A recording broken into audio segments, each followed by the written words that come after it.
following program was provided by an independent producer solely responsible for its content. The opinions expressed do not necessarily represent the views of this station, its staff, board of directors, or underwriters.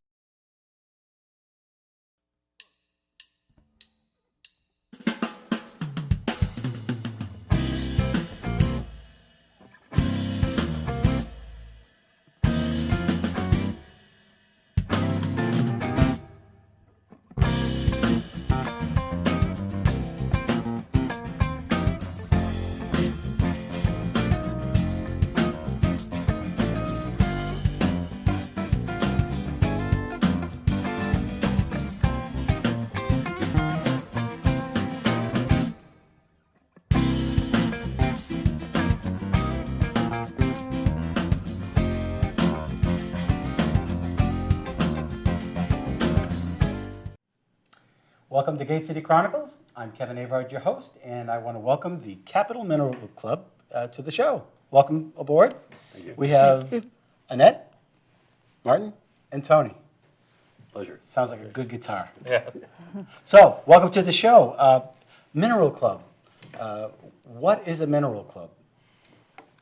Well, we're a group of individuals there that have got together, and we share common interests. We share interests in geology, mineralogy, gemology, jewelry making, the love of caves, the love of lapidary work, jewelry making. Lapidary work? Lapidary work, where you take stones and you can carve them into either shapes or forms. You can carve them into animals. You can carve them into almost any shape that you want to carve it into. We also do people who do polished slabs. We have people who go through and collect geodes. We also have world-class gem cutters among the group. So we're a very diverse group. A friend of mine, he is the vice president of Marble and Granite down in Massachusetts, and he goes all across the world. He goes to Egypt, India, China, I think even Israel, to look at certain granites and marbles, and he has a very interesting job, going to quarries. And do you ever go to quarries to look at things, minerals there, or do you? We visit different places. Yeah. We have field trips to different places. How large is your group? Well, I think About 100. Yeah, we're right about 100 people right now. Well, I was mentioning off air that I had a friend of mine, Jared Taylor. He is a guitar player up in the Center Harbor area, and he likes to go panning for gold. Do you ever run across gold here in New Hampshire? Yes, we have members that do panning for gold up in northern New Hampshire, up along the Ammonoosuc Valley and the Ammonoosuc Rivers areas. That's interesting. Some people would be totally amazed to believe that there's gold up in their hills. Well, New Hampshire has a very diverse mineral history. Pretty much, if you can name it, we have something there, or some of it in New Hampshire. We may not have a lot of any particular mineral as such, but we have a very wide variety. The only thing we're poor in is fossils. Oh, is that right? Yeah, there are very few areas that have fossils. Most of them are either off the coast, on the continental shelf, or they're along the Maine Vermont border. Now, how did you folks get interested in this? Was it you were looking for arrowheads as kids, or were you? How did you get interested in this? Annette? I just think they're beautiful. Right. Well, obviously you can get all kinds of beautiful gems in certain granites, but you want to promote this a little bit. Yeah. You want people to get involved and basically see what you're seeing. There's a treasure out there, apparently, right? A huge treasure. One of the things that I used to do when I was a kid, I lived out of New York City outside in New Jersey, and we used to come up here for the summer. So my dad was sort of into geology a little bit, and he started me into it. And in order to drive the old car, when I was underage, I hope there's no police watching. Statute of limitations. Statute of limitations, good idea. We used to look for old mines, abandoned mines, and a friend of mine and I would go out and see what we could find.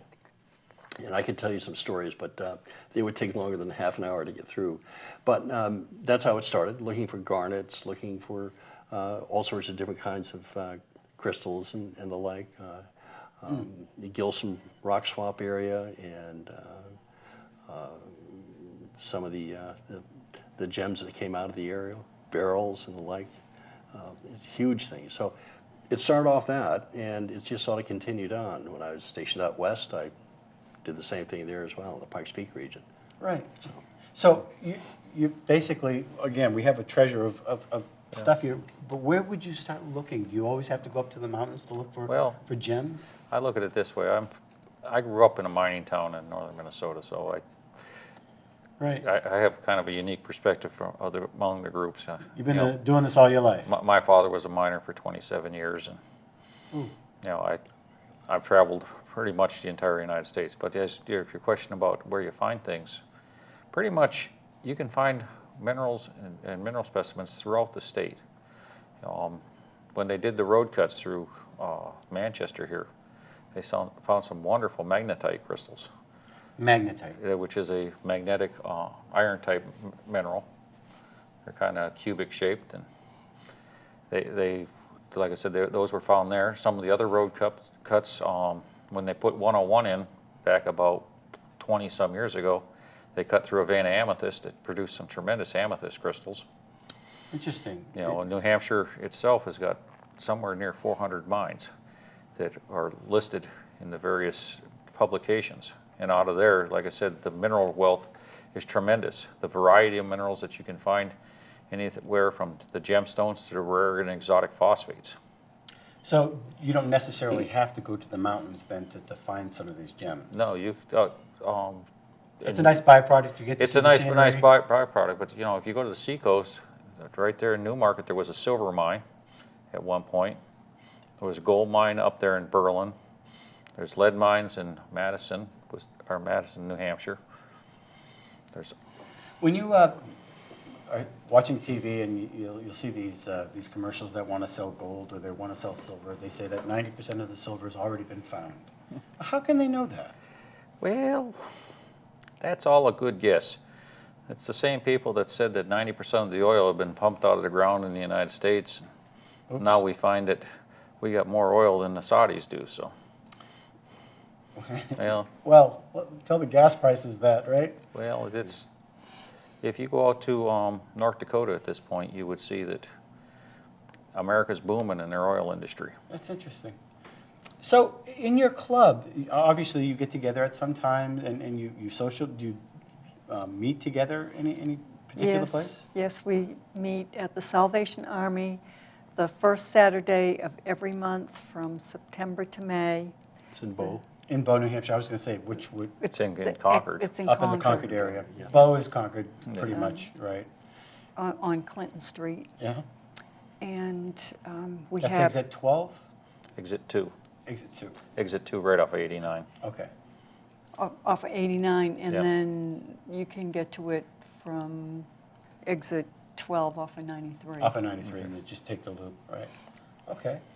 And so you meet, and you don't just sit there and No, look we at have rocks. guest speakers. Okay.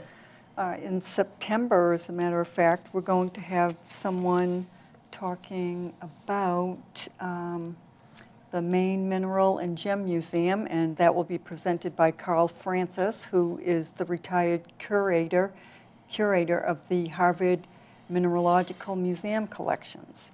In October, there'll be a speaker there speaking about meteorites.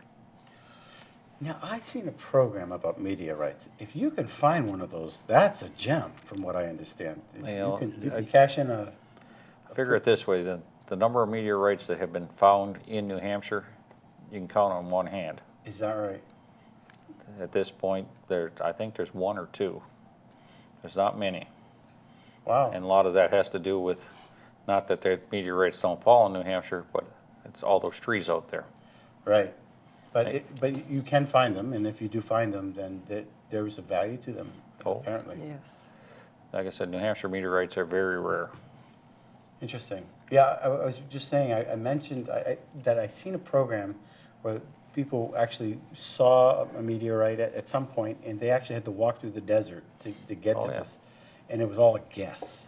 But they found a little one, and They had that fall in Texas here a few years back that was videotaped off a dashboard video cam right. of a police cruiser. And based on where the cruiser was located, and they measured the angle, they figured out about where it should fall on the ground, And they found it. and they spent some time out in the desert and they found it. Oh, interesting. So we have all kinds of gems in New Hampshire. I was mentioning about my friend Jared. He actually goes up into the mountains and he has a stick or something, and he hits the rocks and he listens for them. And you were mentioning Yeah. that you can tell. Well, within the White Mountains, they have what they call the muralitic cavities. I guess the best way to describe them would be like if you cut a cantaloupe open and the inside of the cantaloupe, the seeds would be the crystals. Right. Well, these cavities form within the granites up there in the White Mountains from the volcanics that were there over the millions of years. The United States government up there in the White Mountain National Forest has a mineral collecting area that is open to the public to be able to collect with. You just check with the Forest Service and they can point you in the right direction of where it's located. Now, if you find some gems, are you allowed to keep them? I mean, If you're collecting on federal lands it requires, for personal use, you may collect them. If you're collecting on a commercial type basis, then you have to deal with the regulations associated with such things and have the proper permits and licenses. But if you find this one beautiful gem that's worth a lot, is that still? Like I said, from a commercial standpoint, you have to be careful of when you're finding on federal lands, because there is royalties and things that are attached to that. But there again, you can bring it to a particular place and have somebody work on it and make a beautiful gem for yourself. Oh, yes, you can. And people like such are part of your club as well? Yes. And like I said, we go to, our club sponsors several field trips a year. We do a lot of educational type things. And some of the places we've gone, the club went up to the Poland mining camps up in Maine, and we got a chance to go to some of the various mines up in Maine. And when we go into those mines, whatever we dig up and whatever we find, we get to keep. And they're safe. And those are ones that you can do with as you please. Oh, nice. Now, some people go into some of these mines on these field trips. Every once in a while, somebody's going to find a very nice piece. And they don't mind you going in there and looking and digging around, and that promotes what they're doing. It promotes the hobby and it promotes the things. I was out in California working one of those fee dig mines, where you pay to go in and dig around. I watched a guy pull a $7,000 stone out of the dirt. The mine owner just kind of looked at him and smiled and says, there you go. Oh, that's interesting. But it helps promote the mine in the long run.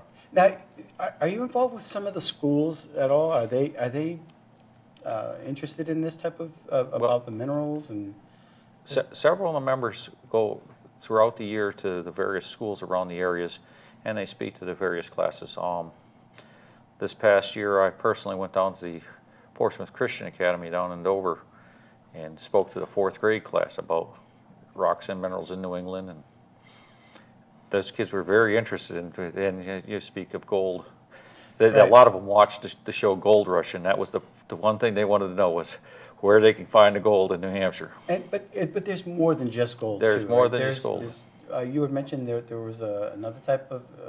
There's barrels. There's all sorts of commercial minerals that have been mined. Palermo is one of the biggest mines that was back in the 1800s, and has a huge wealth of minerals. Ruggles Mine is another tourist place that you can go and pick around in for a small fee. They have like Formica and things? Mica, feldspars, aquamarines. They have all sorts of different things that you could find there. But it takes a little bit of time, and sometimes you're lucky and sometimes you're not. How can a person make it interesting for themselves if they want to go out and start looking? Like I said, it depends on what kind of collector you're at and what you're looking for. Some people collect them because they're just pretty rocks. Right. Well, like when we go to the beach, this one's white, and this one's dark. that's a good thing. And some people are species collectors where they'll go in there and they'll look for a specific mineral type or mineral crystal. And there's many collectors are what they call micromount collectors. There's somewhere in excess of 3,000 different types of minerals in the world. A lot of them are so small that the only way you can see them is through a microscope. And there are people who spend their lives collecting little tiny boxes full of minerals that they can stick under a microscope and see some of the most beautiful things in the world. If you, if people are really interested in this, it would be good for them to come to the Rock and Mineral Show that we're having, Rock Mineral Gem and Jewelry Show at the August 24th 4th and and 25th. 25th in Concord at the, Everett Arena. thank you, Everett Arena, right? Everett Arena. And we will probably have quite a bit of displays on there of minerals that have been collected here in the greater New Hampshire, New England area. And a lot of people there would love to be able to talk to you about all the wonderful things that you can find, and hopefully we'll be able to bring in some people who might want to start geology clubs in high schools and junior highs and the like. And speaking of high schools, or for kids that are going into college, we offer scholarships to earth science students. Oh, interesting. And if anyone wants to just apply for the scholarship, they can go to our website, and there's a little box they can click on to get the application. So they have to have a history of maybe of collecting stones or an They interest have in- to have an interest, and they have to be in the earth sciences. Interesting. So that's very. I would imagine that there would be a lot of jewelers going to these. We just had Art with a Splash. They're opening up a store here in Nashua, and I think it's Kelly or her mother that Joanne. She makes her own jewelry. They must flood these events, I would imagine. Yeah, the show itself has a wholesale section where they allows the wholesale dealers to come in and talk to the the wholesalers that are selling the bulk material. Right. The show also has everything from gems, jewelry, minerals, some equipment. Oh, so yeah. So the obviously you equipment need- that you use. This year they're planning to have some educational things with the kids on mineral identification, how to test for hardness, how to test for streaks, how to look at the crystalline form of a mineral to try to identify what you have. Has this been a dying art? Well, And the reason I ask that is I think, we have a lot of electronics. We have the Xbox, we've got, the cell phones, and the kids are just kind of staying inside, and they're not going out and playing anymore. well, you look at the mineral world, and the mineral world ebbs and flows. In the late 1920s, there was a huge spike in activity. In the 1960s, there was a huge spike of activity.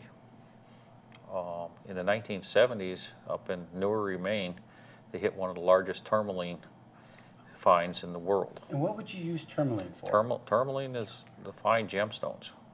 We're talking thousands of dollars a carat, some of those stones that came out. And they found a lot of them. And then there's, in the 1980s, up on the Bennett Quarry there in Buckfield, Maine, they hit one of the largest morganite barrels, which is basically, for lack of a better description, a pink aquamarine.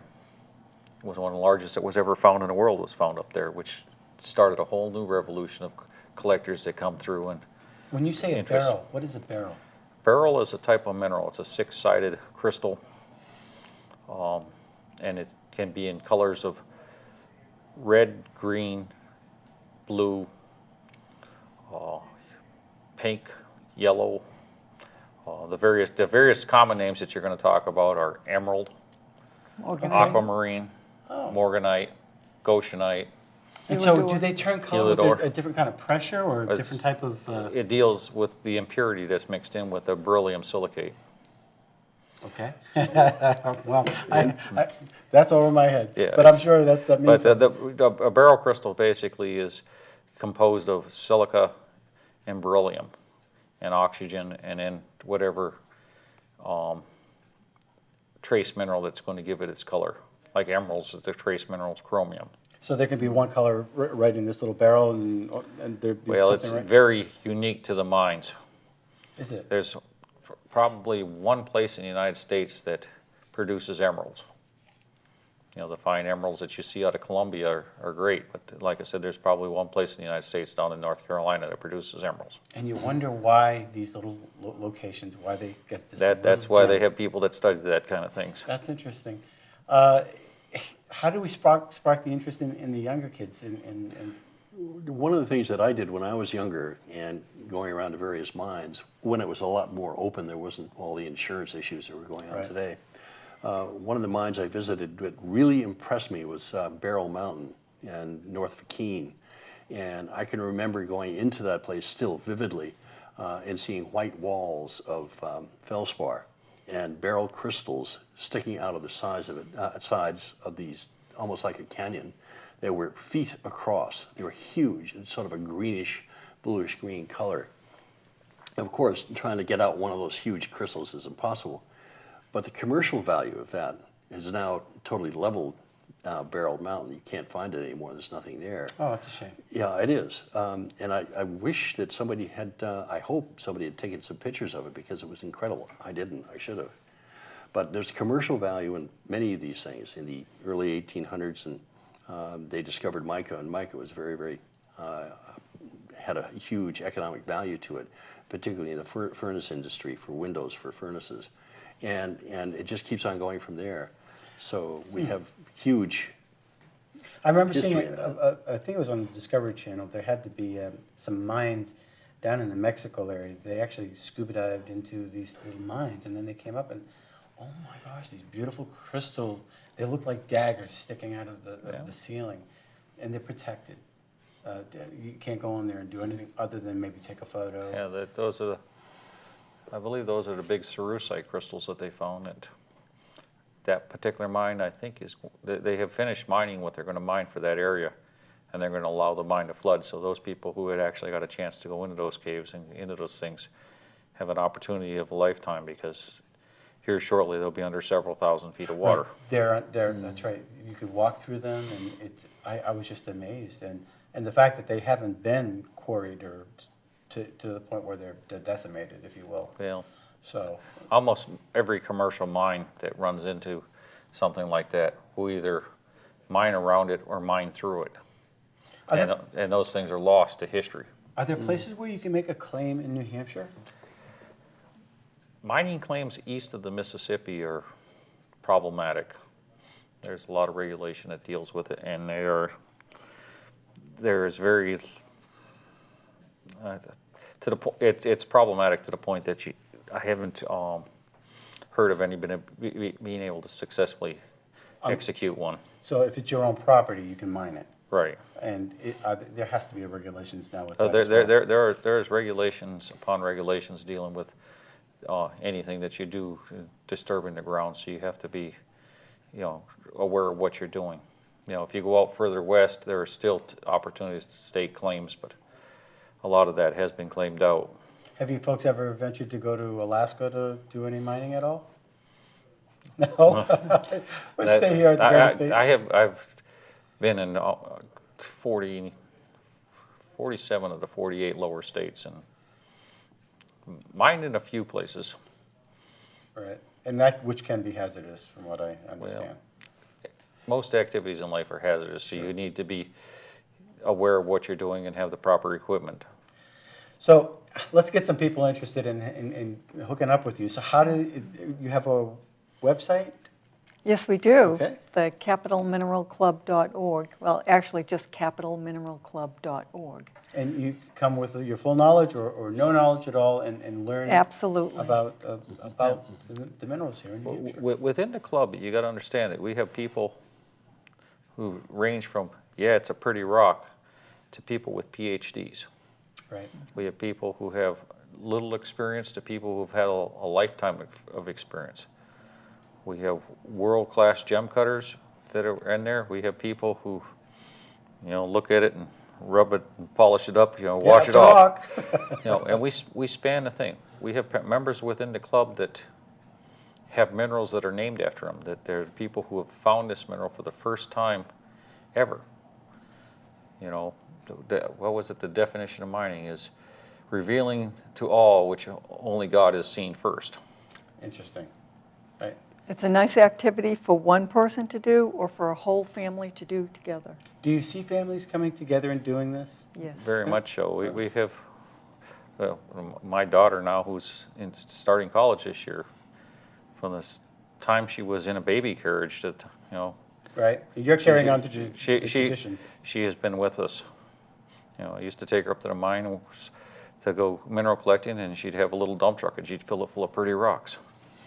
And take them home, and it's got to be in the genes, right? And it's always the littlest ones, the youngest ones, that seem to find the best things. When they're walking around on a quarry someplace and they look down and they pick it up and says, "Is this what we're looking for?" And they're that's holding funny. this beautiful crystal that everybody, the older eyes, whether they're weaker or they're just looking in the wrong spot. But the younger ones are always looking for the shiny, pretty things. Right. And their And they are the eyeballs are ones. closer to the ground too, as well. So. It's funny. My daughter, I have 2 daughters, and we go fishing. And my oldest, she'd be there fishing, and she'd be so intent. She'd be waiting for that fish, and my other one would be sleeping practically. She'd get the fish. She'd get the big fish, whatever. Yeah. It's kind of the same thing, but Yeah, different. It's fun to watch the little ones run around, and you give everyone's got a bucket, and like I said, by the time you get through, the parents are going, well, we only have so much weight that we can put in the car, Right. Yeah. and Interesting. Well, we want to thank you for coming on Gate City Chronicles. Is there anything else that you want our viewers to know about the Capital Mineral Club? like I said, they do meet once a month from September to May. It's the first Saturday at the Salvation Army and On Clinton Street. Clinton Street in Concord. In the Concord area? We meet at 2 o'clock. We have presenters at most of the meetings. You don't have to be a member to come in and listen to the lectures. And we would just love to see them. Great. Well, we thank you all for coming on the show and sharing this with us. Well, thank you very Thank much. you very Thank much you for for having having us. us. All right. Thank We you. hope to have you again. Love to. And until next week, thanks for watching Gate City Chronicles. And if you want to get involved with the Capital Mineral Club, please get in touch with them and learn about what all the treasures that surround you. Thank you for watching Gate City Chronicles. And we want to thank our sponsor, Avard Dean of Clean, the carpet cleaner in Nashua. You can reach him at 603-630-1743. And if you would like some more information about Gate City Chronicles or want to be a guest, contact me at gatecitychronicles@gmail.com. Until next week, thanks for watching.